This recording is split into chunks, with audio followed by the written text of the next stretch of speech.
Alaknanda kidney racket కేసులు విచారణ వేగవంతం చేశారు పోలీసులు. 6 నెలలుగా కిడ్నీ ట్రాన్స్ప్లాంటేషన్ ఆపరేషన్స్ చేస్తున్నట్లుగా గుర్తించారు. అల్కానంద ఆసుపత్రి యజమాని సుమన్ను అదుపులోకి తీసుకున్నారు. ఉజ్బెకిస్తాన్ ఎంబీబీఎస్ సర్టిఫికేట్తో క్లినిక్కు అనుమతి పొందినట్లుగా పోలీసులు గుర్తించారు. నెఫ్రాలజీ ట్రీట్మెంట్కు అనుమతి లేకపోయినా వైద్యం చేస్తూ 9 బెడ్స్ క్లినిక్ అనుమతితో మల్టీ స్పెషాలిటీ ఆసుపత్రికి రన్నింగ్ చేస్తున్నట్లుగా డిఎంహెచ్ఓ వెంకటేశ్వరరావు తెలిపారు. అల్కానంద ఆసుపత్రిని సీజ్ చేసినట్లుగా వెల్లడించారు.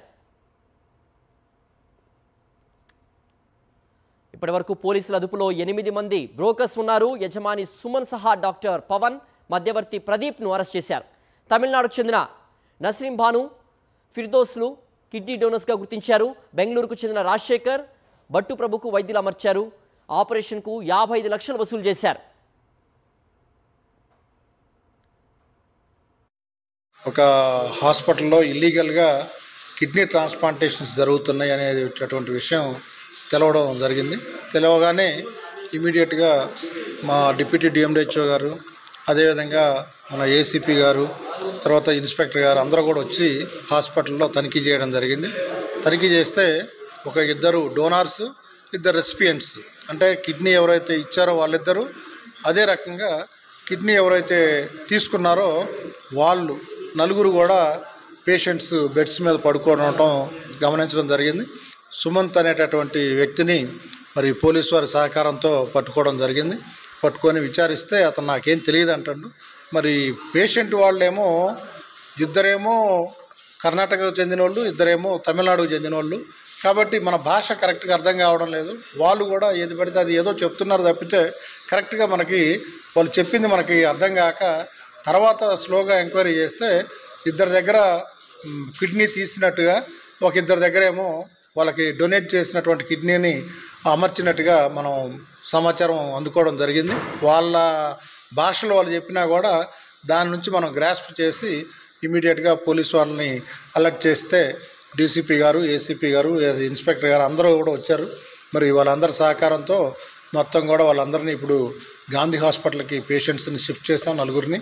అదేవిధంగా హాస్పిటల్ మీద కంప్లైంట్ చేస్తూ మరి హాస్పిటల్ని సీజ్ చేయడం జరిగింది.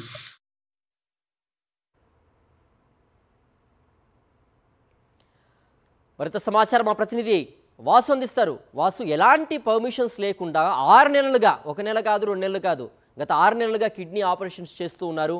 అధికారుల వైఫల్యం కూడా కనిపిస్తోంది కదా, ఇన్నాళ్ళ తర్వాత పట్టుకోవడం అనేటువంటిది.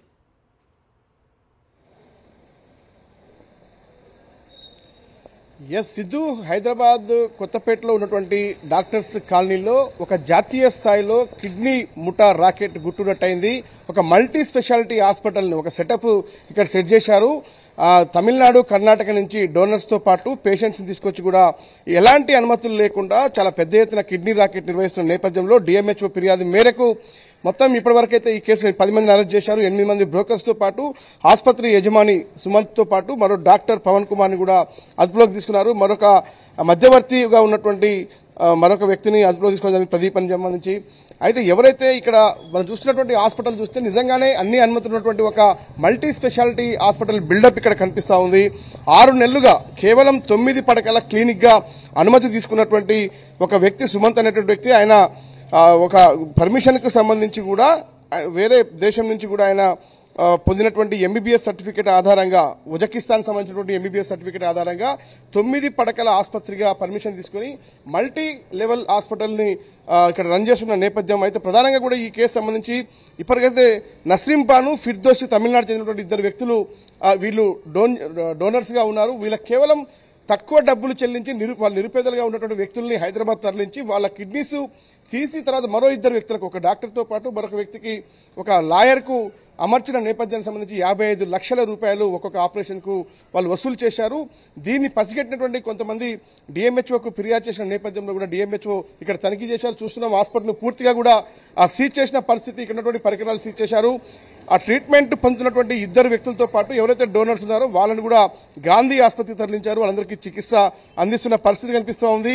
అయితే ఈ కేసును అది ఇప్పటికే వైద్య ఆరోగ్య శాఖ మంత్రి దామోదర్ రాజనరసింహ కూడా ఉన్నతాధికారులకు ఆదేశాలు జారీ చేశారు. పూర్తిస్థాయి ఒక కమిటీని ఏర్పాటు చేసి కూడా ఏం జరిగింది ఈ కిడ్నీ రాకెట్ వెనకాల, అసలు వాస్తవాలేంటి, కేవలం ఈ 4 ఆపరేషన్లేనా, గతంలో ఎన్ని ఆపరేషన్లు జరిగాయి, ఎందుకంటే 6 నెలలుగా సాగుతున్న ఈ తంతుకు సంబంధించి ఇంకా ఎన్ని ఆపరేషన్స్ ఈ హాస్పిటల్లో కొనసాగాయి, ఒక హైదరాబాద్ లోనా మరోపక్క దేశంలో చాలా చోట్ల ఈ హాస్పిటల్ రన్ అవుతుందా, ఇలాంటి నకిలీ డాక్టర్లు నకిలీ హాస్పిటల్స్ ఎన్ని కొనసాగుతున్నాయన్న అంశానికి సంబంధించి పూర్తి స్థాయిలో దర్యాప్తు జరపాలని కూడా ఈ కేసును సిబిసిఐడికి అప్పగించే యోచనలో తెలంగాణ ప్రభుత్వం ఉన్నట్టుగా తెలుస్తుంది.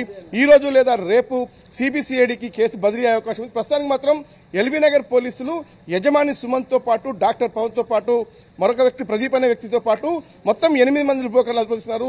దీనికి సంబంధించి ఒక కీలక మీడియా సమావేశాన్ని కూడా రేపు లేదా ఎల్లుండి సిపి రాచకొండ ఏర్పాటు చేయబోతున్నారు. ఆ తర్వాత కేసును సిబిసిఐడికి బదిలీ చేసే అవకాశం అయితే కనిపిస్తా ఉంది.